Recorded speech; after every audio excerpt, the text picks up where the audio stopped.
On the appointment of Eddie Howe and on the lead up to the Arsenal game, I did a video whereby I forecasted that over the next 10 games, which at the time included up to and including the Southampton game, we'd need a minimum of 16 points to have a chance of avoiding relegation. When we play Leeds next Saturday, if we beat them, we'll be on 15 points. In this video, I'm going to give you my assessment on how I think things are going under Eddie Howe and the new ownership and whether I think we'll survive relegation. It's coming up.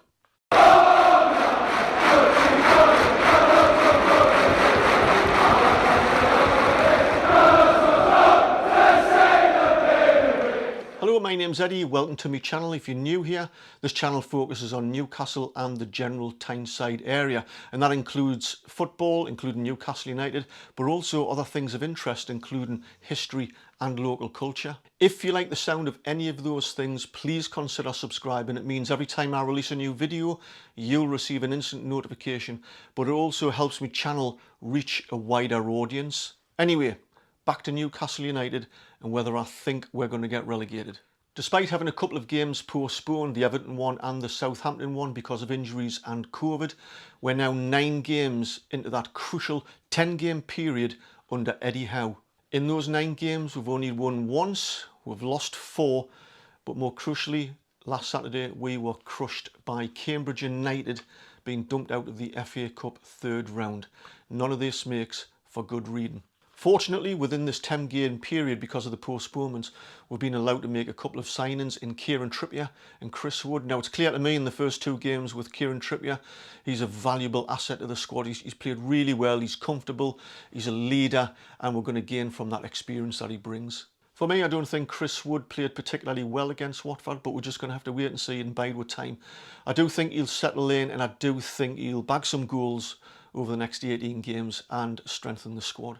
Transfer window difficulties. I have mentioned in a previous video how difficult it would be for Newcastle United to attract the right kind of players whilst we're in a desperate relegation battle. Despite the club's riches, this was always going to be a very difficult transfer window, and both Eddie Howe and Amanda Staveley have intimated in previous interviews that this was going to be a very tricky transfer window. So I'm somewhat bemused and perplexed by a lot of Newcastle United fans who think that just because we've got all this money, we'll be able to just buy whoever we want to ensure our Premier League survival. This was always going to be a difficult transfer window for Eddie Howe, and he alluded to that in his own interviews recently. And he's also gone on to say that he's going to have to rely on the current crop of players to help us get out of this relegation fight. So the current difficulties we're facing through this January transfer window are of absolute no surprise to me whatsoever, and I think these difficulties will continue. But the next week's going to be crucial because we really do need to have any chance to sign 1 or 2 quality players to strengthen the squad. Do we play better under Eddie Howe? Well, in my opinion, yes. If you look at the games under Steve Bruce, we had an average possession rate of about 30%. We now have an average possession rate of around about 50%, and that's much better. Not only that, we're playing on the front foot. We're pushing teams. We seem to have a plan. We're more comfortable on the ball. We're much better in transition, and all around you can see there's a little bit more confidence within the players. It's a much better game on the eye, in my opinion, and I think we've definitely improved. Unfortunately, we're still playing with more or less the same squad who are in a real habit of losing, so the confidence is quite brittle if we concede a goal, and we're susceptible to silly mistakes and lapses in concentration. Spring to mind are in defence, you've got Jamal Lascelles and Kieran Clark who repeatedly make crucial mistakes which are costing the team dearly. In midfield we have Sean Longstaff and Joe Willock who just haven't been able to get to any sort of decent form and to help boss that midfield. Can Syn Maximum get us out of trouble? Well, a few weeks ago I did a video specifically about Syn Maximum called the Syn Maximum Conundrum, whereby I put forward a case and an opinion that does he bring more to the team than he takes away? And I made the point that I recognise the occasional brilliance that Syn Maximum comes out with and sometimes scores a goal. He does a lot of times hold on to the ball far too much and gets caught in possession that puts us under critical pressure when in transition, which sometimes leads to the occasional opposition goal. When I did this video, I was in the vast minority of people who thought that. Overall, I thought he was more of a detriment to the squad than what he brings. Having listened to the views and opinions of Newcastle fans since, it seems to me that I'm probably in the majority who think like this now. For me personally, and it's my personal opinion, I'd be happy to see Syn Maximum move on. For me, just puts pressure on the team. When he's made that space in the final third, you will have one or two Newcastle players who are finding space in the box. That's the time to release it. But he doesn't. He wants to beat his man or two another second or even third time, in which case the defence have had time to close everything down and the opportunity's gone. For me, Syn Maximum doesn't play for Newcastle United. Syn Maximum plays for Syn Maximum. Going forward, this week's going to be crucial for Newcastle United, and if we can get another couple of quality players in before the Leeds match on Saturday, I've got no idea. I hope they manage to pull something out the bag, because if they don't, we're going to have some real difficulties. And especially with Leeds as well, because they're starting to get some of their players back and their form's starting to pick up. This is going to be a really, really tough match. What can we do as fans? Well, I'm becoming increasingly more disheartened as I read the comments and opinions of other Newcastle fans and things across YouTube and the social media platforms, that too many fans just have an unrealistic expectation of the club and the team where we are at the minute.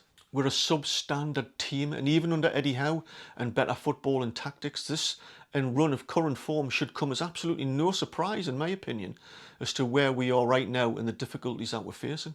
In my opinion, too many fans are expecting far too much far too quickly. This is no secret. Amanda Staveley mentioned it at the very beginning. This is a slow rebuild. I mean, they've even built in the prospect of relegation into the business plan of Newcastle United. So as fans, especially those of us on YouTube who have some small amount of influence, we have to tone down the unhelpful rhetoric and hyperbole that's unnecessarily and disproportionately criticising the club with comments such as disgrace or you're not fit to wear the shirt. It's not helping.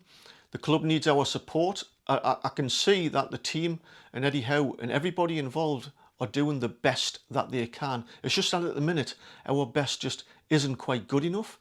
Although we might be lucky and we might manage to scrape some wins together and climb up the table. But that's just the position that we're in at the minute. And I know it's frustrating and bitterly disappointing, but booing the team at the end of the Watford game does nothing but make a bad situation even worse. So, do I think we'll be relegated?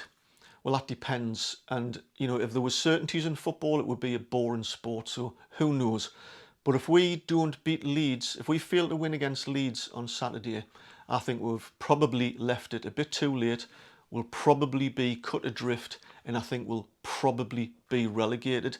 And I'm kind of psychologically prepared for that. But what I will do is I'll continue to hope that we manage to claw ourselves out of that. Newcastle United will continue to get my positive support, and I'll always get behind the team. I'm not going to slag them off. But even if we do get relegated, it'll be a setback. There's no bones about that. But it's not catastrophic. Like I said, the new owners have a 5 to 10 year slow rebuilding plan for Newcastle United. So we might have to take a setback on the chin. Hopefully not, but we might have to. So let's just start preparing for what might be the probable outcome for this. So if you are, then as a fan, you're more likely just to get behind the team, because if you've got unrealistic expectations, if you're going through life with some sort of certainty that we're going to survive, then when things don't go right, a fan like that is more likely to turn bitterly frustrated and angry and then vent that fury against the team and then the manager, and then the cycle just goes on. So as fan base, let's get behind the team. These are desperately difficult circumstances, but we must win against Leeds. So that's it for another video. That's just my opinions based on the situation we are in at the minute and having a look at the data. I'm not stating facts. Everybody has their own opinion. You might disagree or you might agree. If you liked it, give us a thumbs up. If you want to leave a comment below, tell me what you think or how you think things are going to unfold. Just leave your comments below, and don't forget to subscribe. So anyway, until the next video, which I think is going to be a history one, catch you later.